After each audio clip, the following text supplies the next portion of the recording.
আসসালামু আলাইকুম, সবাইকে স্বাগতম। আজ আপনাদের সাথে ঘরে থাকা উপকরণ দিয়ে খুব সহজে দোকানের মতো পারফেক্ট খাজা তৈরি করে দেখাবো। এটা খেতে খুবই মজার আর মুচমুচে। প্রথমে একটি মিক্সিং বলে 1 কাপ ময়দা নিচ্ছি, স্বাদ মতো লবণ আর 2 চামচ সয়াবিন তেল দিয়ে দিচ্ছি। 1 চামচ ঘি আর 1 চামচ চিনি দিয়ে এটাকে ভালোভাবে ময়দার সাথে মিশিয়ে নিতে হবে। আপনারা চাইলে শুধু সয়াবিন তেল অথবা শুধু ঘি ব্যবহার করতে পারবেন।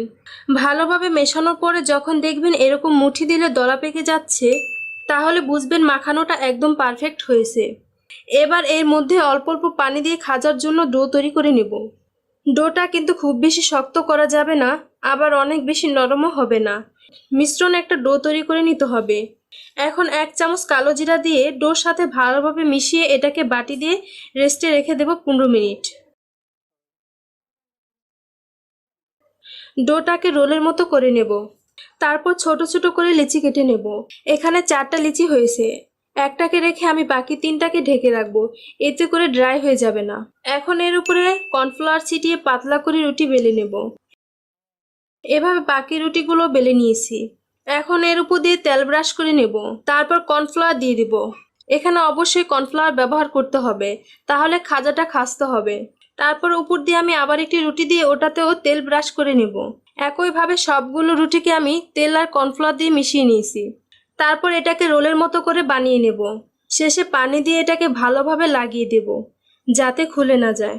এখন একটি ছুরি দিয়ে ছোট ছোট লিচির মতো করে কেটে নেব।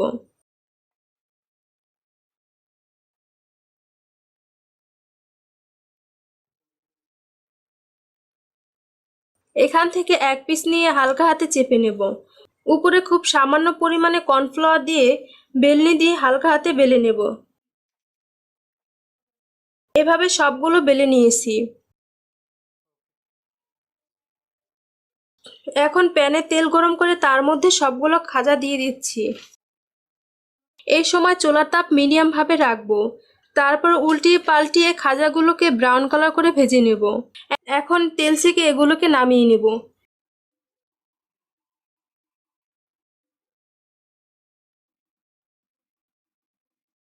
এরকম নতুন নতুন ভিডিও পেতে আমার চ্যানেলটি সাবস্ক্রাইব করে পাশে বেল বাটনটি অন করে রাখুন। আল্লাহ হাফেজ।